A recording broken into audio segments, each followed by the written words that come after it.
Hello everyone, तो welcome to our YouTube channel that is chemistry Sarathi. जनाब स्वागत है आप सभी का हमारे इस वीडियो में। तो आज हम बात करने वाले हैं इलेक्ट्रोकेमिस्ट्री के पीवाईक्यूज की, जो कि जुलाई अटेम्प्ट 2022 में पूछे गए थे। आप सभी को पता होना चाहिए कि हम 2022, 2023 एंड 2024 के पीवाईक्यूज करा रहे हैं चैप्टर वाइज स्ट्रक्चर्ड फॉर्मेट में। काफी कुछ कंप्लीट हो चुका है एंड थोड़ा बहुत रह गया है, तो जनाब वो भी कंप्लीट करा दिया जाएगा। और आगे आने वाले वक्त में हम revision series, top PYQs and साथ ही फार्मूला मैराथन भी लेकर आने वाले हैं। तो इस चैनल को सब्सक्राइब करके रखिए ताकि ऐसा क्वालिटी कंटेंट आपसे आगे भी मिस ना होने पाए, राइट। और जनाब यहाँ पर देखिए इंस्टा आईडी है, आप चाहें तो हमें फॉलो कर सकते हैं, हमारे साथ जुड़ सकते हैं। कुछ जानना है, कुछ पूछना है, कुछ बताना है तो ये जनाब यहाँ से आप हमसे जुड़ सकते हैं। बात क्लियर है? चलिए अब हम इस वीडियो को शुरू करेंगे। क्वेश्चन नंबर 1 बहुत ध्यान से पढ़ना है। 25 जुलाई शिफ्ट 1 में पूछा गया था। यहाँ पर एक अलग सा टर्म है, चलिए पढ़ते हैं फिर बताते हैं आपको। The cell potential for Zn से Zn2 plus equals Snx plus. ओहो, Snx प्लस है यहाँ पर, ध्यान दिया? दिखाई तो दे रहा होगा आपको। यस, बिल्कुल क्लियर लिखा हुआ है। Snx plus Sn is 0.801। ये क्या दिया हुआ है आपको? सेल पोटेंशियल बोले तो ई सेल की वैल्यू आपको बता दी गई है। द रिएक्शन कोशेंट, ओहो ये क्या है भैया? द रिएक्शन कोशेंट, ये तो हमने यहाँ से पहले सुना ही नहीं। ऐसा है क्या? कोई दिक्कत नहीं होनी चाहिए जनाब, भी बताते हैं आपको। The reaction quotient for the above reaction is 10⁻⁻²। Okay, the number of electrons involved in the given electrochemical cell reaction. तो आपसे इस रिएक्शन में कितने इलेक्ट्रॉन्स इन्वॉल्व हैं वो आपसे पूछा गया है, यानी कि आपको एन की वैल्यू बतानी है। नस्ट इक्वेशन पढ़ी है ना? पढ़ी है जनाब आपने नस्ट इक्वेशन? बिल्कुल पढ़ी है। इसको हटा देते हैं यहाँ से और चलिए नस्ट इक्वेशन लिखते हैं। क्या है जनाब? E cell equal to minus, sorry, E cell equal to E not cell, E cell equal to E not cell minus 0.059 लिख सकते हैं क्या? देखिए लिखा हुआ है कि नहीं? 0.06 लिखा हुआ है। आपको पता होना चाहिए कि 2.303 RT को हम RT/F को हम 0.059 दिया है, अगर तो 0.059 लिख लीजिए। अगर 0.06 लिखा हुआ है तो वो लिख लेंगे। चलिए यहाँ पर 0.06 है तो उसको हम यूज कर लेते हैं, डिवाइडेड बाई n। पता है ना, नस्ट इक्वेशन पढ़ लिखी है आपने। ऐसे ही पीवाईक्यूज करने तो आप नहीं आ गए होंगे, बिल्कुल आपने थ्योरी पढ़ी है तभी तो आप यहाँ तक आए हैं। तो ठीक है, नस्ट इक्वेशन आपको आती है। लॉग, अब जनाब आता है वही टर्म रिएक्शन कोशेंट। ये रिएक्शन कोशेंट कुछ और नहीं, यही है जनाब लॉग क्यू। यहाँ पर आपको क्यू की वैल्यू दी हुई है। भ्रमित बिल्कुल नहीं होना है, परेशान बिल्कुल नहीं होना है जनाब। ई सेल की वैल्यू आपको क्या दी गई है? 0.801। आपको ई सेल 0.801 बताया गया है, 0.801। अब बात करते हैं E not cell. E not cell जनाब आपको यहाँ पर देख पा रहे हैं आप, Zn2 प्लस Zn, राइट? सही है, इस तरीके से आप देखेंगे। तो ई नॉट सेल क्या होता है एक बार बता देते हैं आपको। ई नॉट सेल होता है E nought cathode minus E nought anode. C का बोले कैथोड, ए मतलब एनोड। बट यहाँ पर देखिए एनोड पर ऑक्सीडेशन भले ही होता हो, लेकिन हमें लिखना रिडक्शन पोटेंशियल ही होता है।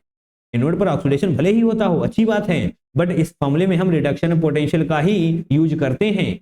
तो देखेंगे जनाब यहाँ पर हम E not cell, E nought cathode लिखने वाले हैं हम सबसे पहले। ई नॉट कैथोड, तो जहां पर रिडक्शन हो रहा होगा, कैथोड पर रिडक्शन होता है ना। यस, देखिए रिडक्शन कहां पर हो रहा है? Zn2 प्लस, यानी कि 0 से 2 प्लस, यहाँ पर तो ऑक्सीडेशन हो रहा है। ओके, बट यहाँ पर X प्लस कुछ तो इलेक्ट्रॉन्स हुए होंगे, जो हैं वो आपको पता चल जाएंगे, परेशान बिल्कुल नहीं होना है। यहाँ पर तो क्या हो रहा है? रिडक्शन हो रहा है ना। अरे भैया पॉजिटिव से 0 जा रहा है, दैट मीन्स ऑक्सीडेशन स्टेट कम हो रही है, यानी कि रिडक्शन हो रहा है। तो ये कैथोड पर होगा, तो 0.008 हम लिखने वाले हैं, 0.008। ये हो चुका है E nought cathode minus E nought anode. हमके करना होता है ई नॉट एनोड जनाब, ये रहा Zn2 प्लस है Zn, यानी कि रिडक्शन पोटेंशियल ही दिया हुआ है। क्या है? माइनस 0.763।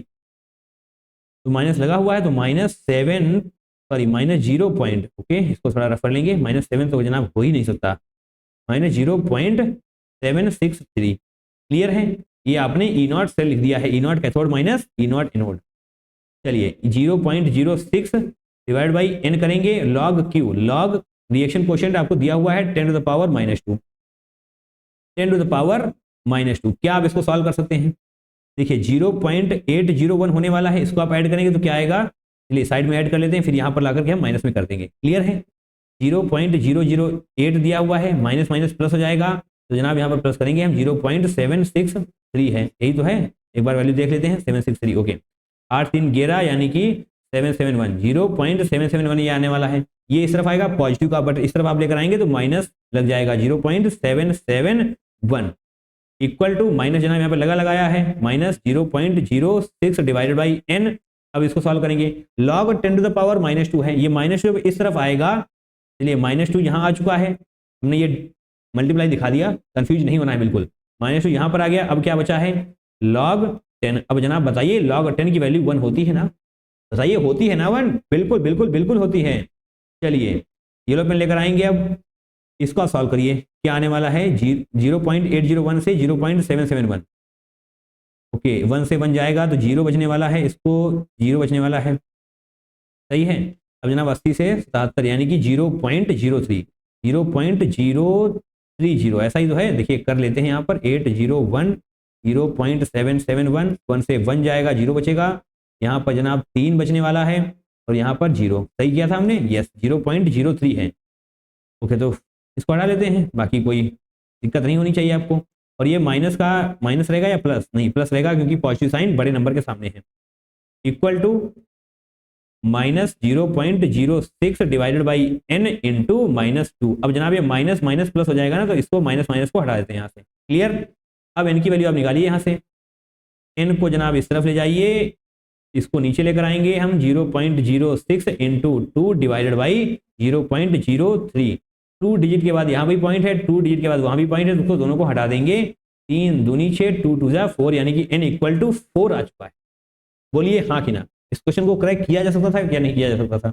बिल्कुल बिल्कुल बिल्कुल किया जा सकता था, बट आपको ये पता होना चाहिए था कि log q का मतलब यहाँ पर रिएक्शन कोशेंट होता है, जो आपको log के आगे लिखना होता है।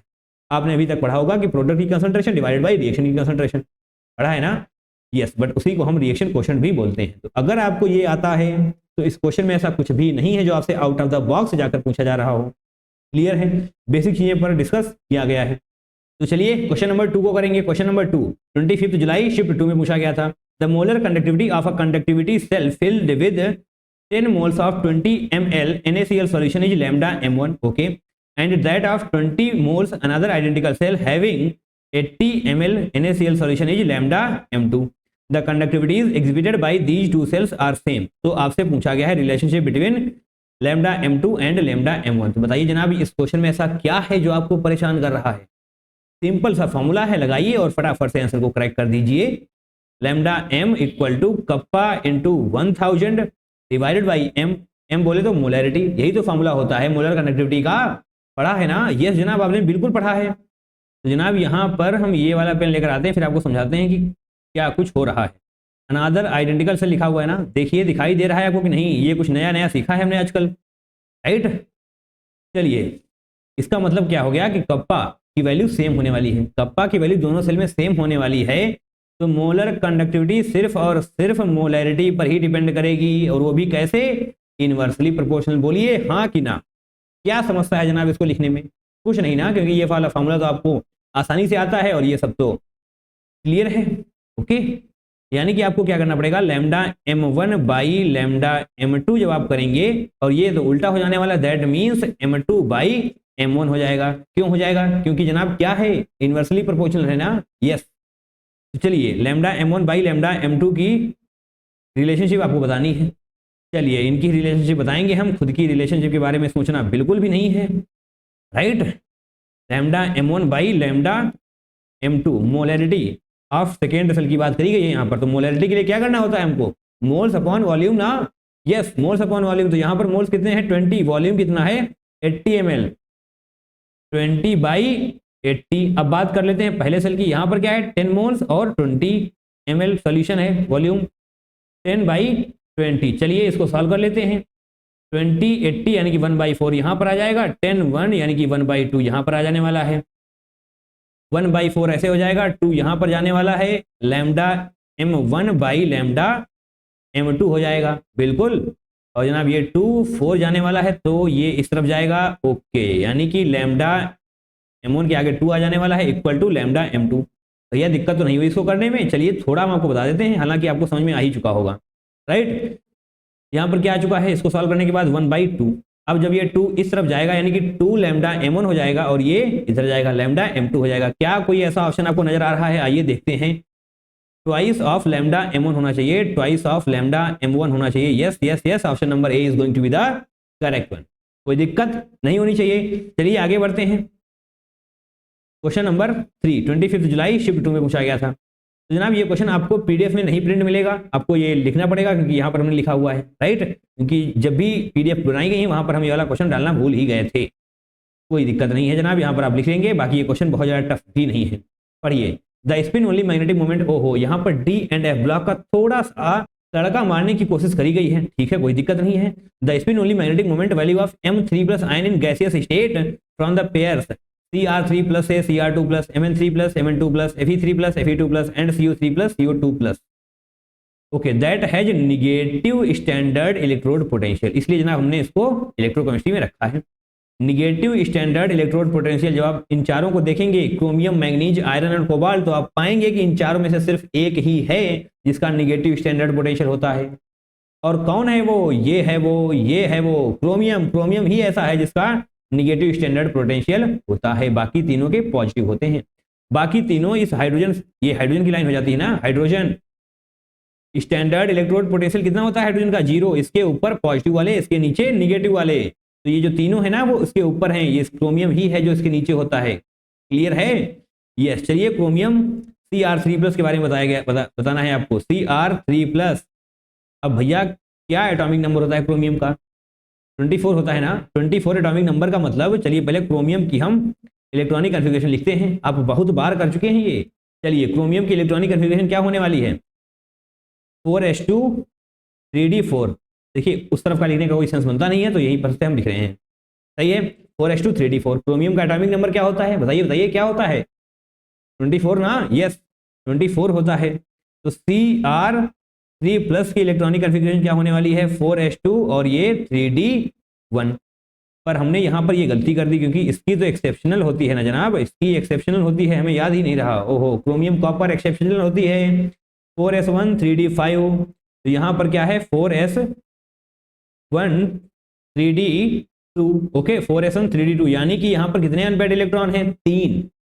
3 अनपेयर्ड इलेक्ट्रॉन है जनाब यहाँ पर। कैसे? एक तो एस ऑर्बिटल में अनपेयर्ड होगा क्योंकि एस ऑर्बिटल तो ऐसे होने वाली है, वहां पर ये सिंगल पड़ा हुआ है, और ये जो डी ऑर्बिटल होगी वहां पर भी ये इस तरीके से पड़े हैं, यानी कि n इक्वल टू क्या हो गया जनाब? क्या हो गया? 3। राइट, बहुत ध्यान से, बहुत ध्यान से, कोई गलती ना होने पाए। और जनाब फॉर्मूला क्या होता है? n+2, यही तो होता है, यानी कि 3 ऐसे करेंगे और 5 यहां पर आ जाएगा, इसको करेंगे तो 5 या 15 हो जाता है। √15 क्या है? √16 से थोड़ा सा ही तो कम है, यानी कि 3.9 के समथिंग आएगा, जिसको राउंड ऑफ करने के बाद आप 4 लिख सकते हैं। बोलिए हाँ कि ना? तो इसका करेक्ट आंसर हो जाने वाला है 4, क्योंकि आपसे क्या पूछा गया था? क्या पूछा गया था? Spin only magnetic moment. तो यहाँ पर 4 बोर मैग्नेट्रॉन करेक्ट आंसर हो जाने वाला है। तो ये क्वेश्चन बेहद ही हम आसान मान सकते हैं, इसमें कुछ भी ऐसा नहीं है जो टफ साइड में जा रहा होगा, बट आपको यहाँ पर ये सब पता होना चाहिए कि किसका निगेटिव स्टैंडर्ड इलेक्ट्रोड पोटेंशियल होता है। क्लियर है बातें? आगे बढ़ा जाए। यस, बढ़ते हैं आगे। क्वेश्चन नंबर 4 करने वाले हैं हम। 26 जुलाई शिफ्ट 1 में जनाब पूछा गया था ये, the amount of charge in faraday required to obtain 1 mole of iron from Fe3O4। तो जनाब ये क्वेश्चन बेहद ही सिंपल है, और इस तरीके का क्वेश्चन हम तीसरी बार करवा रहे हैं। 3 साल के पीवाई के हम करवाने वाले हैं, वहां पर हम तीसरी बार इस क्वेश्चन को करा रहे हैं इसी तरीके से। एग्जैक्टली तो सेम नहीं बोल सकते, बट कॉन्सेप्ट यही है। चलिए, Fe3O4 से क्या बनाना है हमको? Fe बनाना है ना, आयरन। ओके जनाब, तो यहाँ पर आयरन की ऑक्सीडेशन स्टेट क्या है बताइए? आयरन की हम x अगर मान लें तो 3 आयरन है तो 3x हो जाएगा, प्लस -2 इंटू 4 करेंगे इक्वल टू 0। -2 क्यों किया? क्योंकि जनाब ऑक्सीजन है ना, -2 चार्ज रखता है, तो x क्या आने वाला है? यहाँ पर 8 हो जाएगा divide by 3। Okay okay okay, यहाँ पर आयरन की ऑक्सीडेशन स्टेट है 8/3। 8/3 से किस में आ रहा है? 0 में आ रहा है ना। 8/3 से 0 में आ रहा है, तो इसका आंसर क्या होने वाला है? The amount of charge in faraday required to obtain 1 mole. 1 mole बोला गया है, 1 मोल। तो देखिए जनाब ध्यान से, 1 मोल के लिए जितना भी यहाँ पर ये चेंज होता है ना ऑक्सीडेशन स्टेट, उसी को बोलते हैं। तो यहाँ पर ऑक्सीडेशन स्टेट का कितना चेंज हो रहा है? 8/3, यानी कि जनाब 8/3 होने वाला है। 1 mole of iron from Fe3O4 के लिए आपको 8/3 इसको सॉल्व करना पड़ेगा जनाब। 3 दूनी 6, 6 आने वाला है तो राउंड ऑफ करने के बाद आप 3 लिख पाएंगे। बोलिए हाँ कि ना। तो यही जनाब करेक्ट आंसर होने वाला है, यही होगा आपका करेक्ट आंसर। 1 मोल बोला गया है ना, अगर 1/2 होता तो आप इसको यहां पर लेकर आ रहे होते। अगर 1/2 होता तो 8/6 हो जाता, बट 1 मोल है ना, तो 1 मोल के लिए सेम ही रहता है जितने इलेक्ट्रॉन्स का यहाँ पर एक्सचेंज हुआ है। ये जनाब क्वेश्चन कई बार रिपीट हुआ है इस तरीके से, और अगर आपको आता है तो 1 सेकंड नहीं, 1 सेकंड तो नहीं, 10 सेकंड के अंदर आप करेक्ट कर देंगे। 1 सेकंड थोड़ा ज्यादा हो गया था, राइट, इतना भी नहीं। चलिए आगे बढ़ेंगे, क्वेश्चन नंबर 5 करते हैं। 27 जुलाई शिफ्ट 2 में पूछा गया था ये क्वेश्चन। आइए, given below are 2 statements. Statement 1 क्या है? For KI molar conductivity increases steeply with dilution. Okay, तो जनाब यहाँ पर एक बार फिर से उस वाले डायग्राम का जिक्र हो चुका है। अगर आपने 2023-24 के PYQs कर रखे हैं तो इसका यूज आपने वहां पर देख लिया होगा। फिर भी अगर आपने जून 2022 के PYQs करे हैं तो ये वाला डायग्राम आपको वहां पर भी देखने को मिला होगा। मोलर कंडक्टिविटी, कंसंट्रेशन, और जनाब ये वाला डायग्राम हो जाता है वीक इलेक्ट्रोलाइट का, और स्ट्रॉन्ग इलेक्ट्रोलाइट का डायग्राम ऐसे होता है। यहाँ पर स्ट्रॉन्ग इलेक्ट्रोलाइट लिख देंगे हम। ये देखिए फालतू में बता रहे हैं आपको, राइट, क्योंकि आपको तो ये सब आता है, कई बार आपने ये सब चीजों को देखा है। यहाँ पर क्या है? ये है वीक इलेक्ट्रोलाइट, सही है। अब जनाब आप ही बताएं KI क्या है? वीक इलेक्ट्रोलाइट है या फिर स्ट्रॉन्ग इलेक्ट्रोलाइट? KI है एक स्ट्रॉन्ग इलेक्ट्रोलाइट। अगर ये स्ट्रॉन्ग इलेक्ट्रोलाइट है तो जनाब पढ़िए मोलर कंडक्टिविटी इंक्रीजेज स्टीपली। ओहो, स्टीपली नहीं जनाब, यहाँ पर तो कांस्टेंट है, यानी कि ये वाला स्टेटमेंट गलत हो जाएगा, है ना। स्टेटमेंट 2 पर आइए। फॉर कार्बोनिक एसिड बोले तो H2CO3, यानी कि देखिए ये तो पहले पता चलना चाहिए आपको, H2CO3 क्या है? वीक इलेक्ट्रोलाइट है। H2CO3 वीक इलेक्ट्रोलाइट है। कार्बोनिक एसिड वीक इलेक्ट्रोलाइट होता है। क्या लिखा हुआ है इसके बारे में? Molar conductivity increases slowly with dilution. Slowly नहीं भैया, बड़ी तेजी से बढ़ता है। जैसे जैसे आप डाइल्यूट करते जाएंगे कंसंट्रेशन कम होती जाएगी और मोलर कंडक्टिविटी बड़ी तेजी से बढ़ने वाली है। बताइए, दिखाई दे रहा है ना?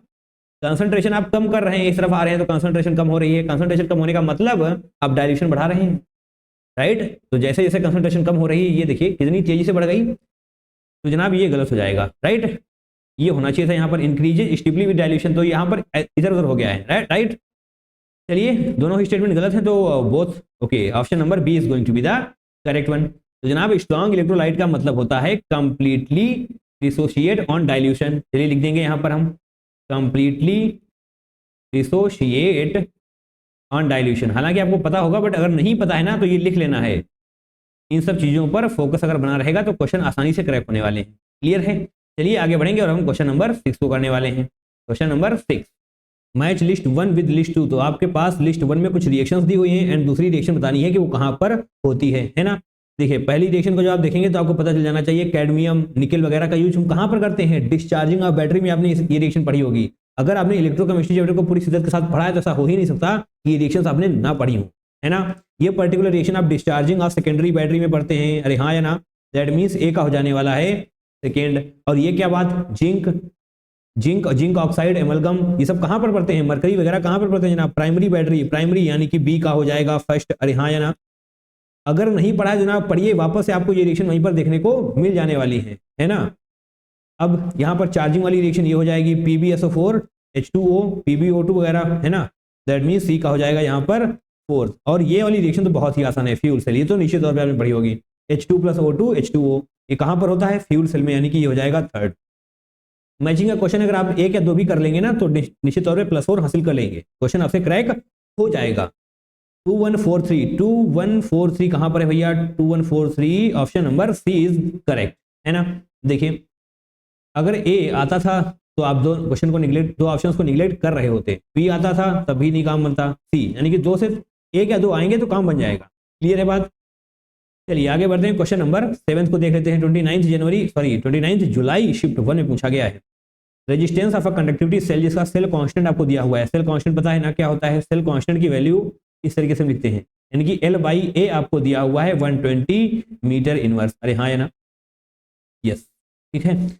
रेजिस्टेंस आपको बताया गया है 100 ओम। देखिए ध्यान से पढ़ेंगे। Resistance of conductivity cell constant 129 metre inverse filled with 74.5 ppm solution of KCl is 100 ohm. अच्छा जी, लेबल्ड एज सॉल्यूशन 1, तो यहाँ पर हम लिख लेते हैं सॉल्यूशन 1 में क्या है? 74.5 ppm का सॉल्यूशन है ये, और रेजिस्टेंस कितनी है? 100 ओम, अरे हाँ या ना। Yes, when the same cell is filled with same cell, मतलब सेल कांस्टेंट सेम रहने वाला है। क्लियर हो गई बात? यस। सॉल्यूशन टू में क्या होने वाला है, यहाँ पर 149 ppm है सॉल्यूशन, 149 ppm। रेजिस्टेंस है 50 ओम, रेजिस्टेंस हो जाएगी 50 ओम। तो आपसे क्या पूछा गया है, the ratio of molar conductivity of solution A and solution B is. अच्छा जी, तो आपसे मोलर कंडक्टिविटीज का रेशियो पूछ लिया गया है। क्या आप इस क्वेश्चन को नहीं कर पाएंगे? बिल्कुल कर लेंगे यार। मोलर कंडक्टिविटी का फॉर्मूला क्या होता है, कप्पा है ना, कप्पा यानी कि क्या होता है बताइए, conductivity kappa into 1000 divided by molarity, या फिर आप इसको कंसंट्रेशन भी बोल सकते हैं, है ना, मोलैरिटी। तो भैया कप्पा क्या होता है, चलिए आपको बताते हैं कप्पा को आप क्या लिख सकते हैं। यहाँ पर देखिएगा, कप्पा का मतलब होता है cell constant upon resistance, conductivity ना, सेल कांस्टेंट अपॉन रेजिस्टेंस। तो सेल कांस्टेंट क्या हो जाने वाला है, L/A। ये हो गया सेल कांस्टेंट अपॉन रेजिस्टेंस, ये रेजिस्टेंस। तो ये वैल्यू हो जाने वाली है कप्पा की, है ना। ठीक है, 1000 रहेगा। और मोलैरिटी आप निकाल पाए इसके लिए ही आपको ये ppm वाला दिया हुआ है। तो मोलैरिटी, मोल कॉन्सेप्ट, या फिर आपने सॉल्यूशन वाले चैप्टर को जरूर से पढ़ा होगा, है ना। सॉल्यूशन वाले चैप्टर में निश्चित तौर पे आपने इन पर्टिकुलर फॉर्मूले में कई सारे क्वेश्चन किए हैं, है ना। 74.5 ppm को जब आप मोलैरिटी में लेकर आएंगे, मोलैरिटी वाला फॉर्मूला लगाएंगे, तो जनाब आने वाला है 1 × 10⁻³ मोलैरिटी, है ना। तो कैसे लिखें हम, कहाँ पर लिखें, चलिए लिख लेंगे m1 मतलब lambda m1 by lambda m2, है ना। That means molar conductivity of solution 1 upon molar conductivity of solution 2, है ना। कप्पा 1 क्या होगा, लिख लें क्या हम कप्पा 1, चलिए एक बार लिख लेते हैं। कप्पा 1 × 1000 डिवाइडेड बाई m1, है ना। एक बार और ऊपर करेंगे, kappa 2 × 1000 divided by m2। Clear है बात? आप फटाफट से वैल्यूज पुट करेंगे, बट उससे पहले आप देख लीजिए m1 क्या होने वाला है। m1 हो जाएगा 1 × 10⁻³ और m2 क्या हो जाने वाला है, देखिए 74.5 ppm, 2 टाइम्स है ना 149। यस, दैट मीन्स इसकी मोलैरिटी भी 2 टाइम्स आ जाने वाली है। देखिए आपको इन फॉर्मूलों का यूज करना पड़ेगा जनाब, है ना। सॉल्यूशन चैप्टर आपने पढ़ा हुआ है, तो इन फॉर्मूलों का यूज करके आप इसे मोलैरिटी निकाल सकते हैं, बहुत आसान होने वाला है। अब इसको हम यहाँ पर पुट करने वाले हैं, है ना। ये बार बार लिखने की जरूरत नहीं है, एक बार हम डायरेक्टली पुट कर देते हैं, है ना, बार बार टाइम वेस्ट होता है। ये यानी कि कप्पा 1 क्या होने वाला है, L/A cell constant, that means 129 divided by resistance. Resistance क्या होने वाला है भैया, 100। सॉल्यूशन 1 के केस में 100 है resistance, into 1000 as it is रहेगा, divided by 1 × 10⁻³ that means molarity 1। अरे हाँ है ना, यस। अब कप्पा 2, यहाँ पर भी सेल कांस्टेंट 129 ही रहने वाला है, सेल सेम है, बट यहाँ पर रेजिस्टेंस बदल जाने वाला है, क्या हो जाने वाला है अब 50। क्लियर है बात? यस। 1000 एज इट इज रहने वाला है और नीचे मोलैरिटी बदल चुकी है, दैट मींस 2 × 10⁻³ हो चुका है ना। अब देखिए क्या आप इन सभी को कैंसिल आउट कर सकते हैं, यस। 129 गायब हो जाएगा, 1000 गायब हो जाएगा, 10⁻³ 10⁻³। अब ये 100 × 1 100 होता है, 50 × 2 100 होता है, भैया सब कुछ कैंसिल आउट हो गया। एट द एंड क्या आया, lambda m1 by lambda m2 आ चुका है 1। तो क्या आपका यही सही आंसर होने वाला है? देखिए कैसे पूछा गया है, नहीं जनाब, आपसे x × 10⁻³ के रेशियो में पूछा गया है। तो 1 को आप क्या लिख सकते हैं बताइए, क्या लिख सकते हैं, 10⁻³ से मल्टीप्लाई करेंगे एक बार 10⁻³ से मल्टीप्लाई करेंगे, तो क्या लिखा हुआ है, ये 1 ही तो लिखा हुआ है भैया, दोनों एक दूसरे को कैंसिल आउट कर देने वाले हैं। दैट मींस 1000 × 10⁻³ आपका करेक्ट आंसर हो जाने वाला है। तो इसका मतलब 1000 आप लिख रहे होंगे यहाँ पर, यही हो जाने वाली है x की वैल्यू। अरे ये आपकी वाली x नहीं है भैया, जो क्वेश्चन में पूछा गया था वो वाली x है ना। यस, बिल्कुल आप इस क्वेश्चन को क्रैक कर सकते हैं, बहुत टफ नहीं बोलेंगे, बट यस थोड़ा बहुत कॉन्सेप्ट लग रहा है। इस वाले पर्टिकुलर फॉर्मूले का यूज जनरली नहीं होता है, बट यहाँ पर हुआ है तो आपको याद करना पड़ेगा, है ना। आगे बढ़ जाएं, इजाजत है आपकी, बिल्कुल। चलिए इसको थोड़ा सरफ करते हैं, आपने इसको समझ ही लिया है पूरी शिद्दत के साथ। अब हम क्वेश्चन नंबर 8 को क्रैक करने वाले हैं, और जनाब ये है आज के सेशन का लास्ट क्वेश्चन। अरे हाँ या ना, यस। 29 जुलाई शिफ्ट 2 फॉर अ सेल, ये रहा सेल आपके पास। द सेल पोटेंशियल यानी कि ई सेल आपको दिया गया है, क्या है 0.43 volt at 298 kelvin. The magnitude of standard electrode potential, standard electrode potential यानी कि ई नॉट पूछा गया है आपसे। अरे हाँ या ना, यस। एट एनोड, यहाँ पर जनाब एनोड पर क्या होने वाला है, अरे सभी को पता है कि एनोड पर क्या होता है, ऑक्सीडेशन। यस, ऑक्सीडेशन कहाँ पर हो रहा है, कॉपर में ना, Cu से Cu2+, यानी कि ये कॉपर जो है इलेक्ट्रॉन लूज करेगा तभी तो Cu2+ का फॉर्मेशन करेगा। अरे हाँ या ना, यस। यानी कि एनोड पर ये हो रहा है, और कैथोड पर क्या है, कैथोड पर क्या होगा भैया, रिडक्शन, है ना। तो रिडक्शन होगा, दैट मीन्स Ag+ से Ag में कन्वर्ट हो जाने वाला है, Ag+। और इसको आप साथ में 2 इलेक्ट्रॉन कर लें, कोई दिक्कत तो नहीं है आपको, नहीं होनी चाहिए। देखिए एक्चुअल क्या होने वाला है, Ag plus electron gives out Ag, but यहाँ पर जब आप सेल रिएक्शन लिखते हैं ना, दोनों के तरफ दोनों के इलेक्ट्रॉन सेम होने चाहिए, क्योंकि इलेक्ट्रॉन्स कैंसिल आउट हो रहे होते हैं। इसलिए क्या हम इसको 2Ag plus 2 electron and then 2Ag लिख लें? बताइए कोई दिक्कत है आपको, कोई समस्या नहीं। अब आप आसानी से सेल रिएक्शन लिख पाएंगे, अरे हाँ या ना, सेल रिएक्शन लिख पाएंगे इन दोनों को, यानी कि ऐड करेंगे तो 2 इलेक्ट्रॉन कैंसिल आउट होकर बाहर हो जाएंगे। तो सेल रिएक्शन क्या होने वाली है, ध्यान से देखेंगे, कॉपर प्लस Ag जनाब 2Ag हो जाएगा, है ना, और इस तरफ 2Ag हो जाने वाला है, ऊपर क्या हो जाने वाला है, Cu2 प्लस। थोड़ा सा स्क्रीन को ऐसे करेंगे, यस, Cu2 प्लस, ये हो चुकी है आपकी सेल रिएक्शन, है ना, क्लियर है, सेल रिएक्शन हो गई। अब जनाब यूज करते हैं पर्टिकुलर फॉर्मूले का, जिसके दम पर हम इस क्वेश्चन को सॉल्व करने वाले हैं। क्या होता है formula, E cell equal to E not cell minus 2.303 को हम क्या लिख सकते हैं, 0.06 डिवाइडेड बाई एन। भैया अब समस्या ना हो इसमें, है ना, बिल्कुल भी समस्याएं नहीं होनी चाहिए। अब देखिए Cu2 प्लस इस तरफ है, प्रोडक्ट साइड Cu2 प्लस की कंसंट्रेशन लिखेंगे हम, और Ag प्लस की कंसंट्रेशन लिखेंगे, और इसका स्क्वायर भी हमें करना पड़ेगा भैया, स्टोइचियोमेट्रिक कोएफिशिएंट 2 है। देखिए यहाँ पर Cu2 प्लस की कंसंट्रेशन आपको दी हुई है एंड Ag प्लस की कंसंट्रेशन दी हुई है ना। अब ई नॉट सेल में ही छुपा हुआ है वो जो आपको चाहिए, अरे हाँ या ना, यस, ई नॉट सेल में वो छुपा हुआ है जो आपको चाहिए। रेड पेन को लेकर आएंगे हम। अब ई नॉट सेल क्या होता है, ई नॉट सेल जनाब होता है E nought cathode minus E nought anode, अरे हाँ या ना। अब खास बात यह है कि एनोड पर भले ही ऑक्सीडेशन होता हो, बट इस पर्टिकुलर फॉर्मूले में आपको रिडक्शन पोटेंशियल ही लिखना होता है, अरे हाँ या ना, यस। आपसे पूछा गया Cu2 प्लस से Cu का, यानी कि Cu2 प्लस कहां पर है, कॉपर वगैरह कहां पर है, एनोड पर है, यानी कि आपसे ई नॉट एनोड पूछा गया है, और ई नॉट कैथोड आपको दिया हुआ है, देख पा रहे हैं ना, Ag प्लस Ag आपको ये दिया हुआ है, ठीक है। ई नॉट कैथोड का हम यूज कर लेंगे, जो हमें दिया हुआ है, ई नॉट एनोड हम निकाल सकते हैं। ई सेल क्या है, 0.43, भैया खुद से नहीं लिखा मैंने, यहां पर दिया हुआ था। ई नॉट कैथोड को भी साथ में लिख लें 0.80, कोई समस्या नहीं, ई नॉट 80। चलिए एक बार ई सेल निकाल लेते हैं, है ना, ई सेल निकाल लेते हैं, फिर बात करते हैं आगे, ठीक है। ई सेल यहाँ पर n की बजाय हम 2 लिख दें, क्या 2 इलेक्ट्रॉन का आदान प्रदान हो रहा है तभी तो रिएक्शन कंप्लीट हो रही है, यस 2 लिख सकते हैं। अगर आपने 2 लिखा है तो इसको डिवाइड भी कर देंगे, 0.03 आ जाने वाला है लॉग। बहुत ध्यान से देखना है, कंसंट्रेशन पर पूरा फोकस रहना चाहिए आपके। 0.001 का मतलब हो जाएगा 10⁻³ अरे हाँ या ना, यस 10⁻³। 0.01 का मतलब होगा 10⁻², तो 10⁻³ कंसंट्रेशन हो जाएगी कॉपर की, तो इस प्रकार से आप लिख देंगे। और Ag प्लस का क्या होने वाला है 10⁻², बट उसका स्क्वायर भी आपको करना पड़ेगा, तो ओवरऑल 10⁻⁴ आ जाने वाला है। 10⁻³ से इसको कैंसिल आउट करेगा तो 10⁻⁻1 बचेगा, और ये जब ऊपर आएगा तो 10 ही बन जाने वाला है, यानी कि ये ओवरऑल क्या लिखा हुआ है, log 10। क्लियर है बात, यस log 10 लिखा हुआ है, इसको दूसरे पेन से लिख देंगे हम, अदरवाइज कंफ्यूजन हो सकता है, आपका पीछा ना छोड़े। log 10, अब भैया log 10 की वैल्यू तो 1 होती है, बहुत बढ़िया, बहुत ही बढ़िया, क्वेश्चन आसान हो चुका है। अब ई नॉट सेल क्या हो जाने वाला है, ई नॉट सेल यहाँ पर रखेंगे, इधर भेजेंगे तो 0.46 हो जाने वाला है।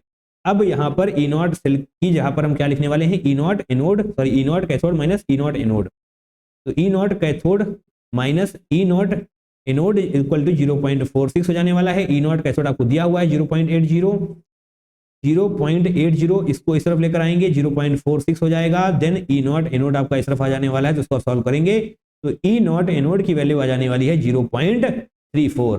कैसे पूछा गया है, 10⁻² में पूछा गया होगा, यस 34 इंटू 10⁻² आप कर सकते हैं, तो 34 आपका करेक्ट आंसर हो रहा होगा, है ना। बताइए क्या है इस क्वेश्चन में जो आप नहीं कर पाएंगे, क्या ऐसे क्वेश्चन आपने पहले प्रैक्टिस नहीं किए हैं, बिल्कुल किए हैं, निश्चित तौर पे आपने किए हैं। तो जुलाई अटेम्प्ट 2022 में 8 क्वेश्चन पूछे गए थे, तो हमने 8 क्वेश्चन कंप्लीट कराए। ये देखिए जनाब 34 यहाँ पर भी दिया हुआ है ना। तो आपने इस वीडियो को लास्ट तक देखा, इसके लिए आप सभी का तहे दिल से बहुत बहुत धन्यवाद। Thank you so much from the bottom of the heart. इसी तरीके से पीवाईक्यू की प्रैक्टिस करते रहिए, निश्चित तौर पे आप बहुत ज्यादा इंप्रूवमेंट देख पा रहे होंगे अपने आप में, है ना। तो चलिए आज की वीडियो को यहीं पर समाप्त करते हैं, मिलते हैं इस दूसरे वीडियो में। Till then take care, tata bye bye and I love you all.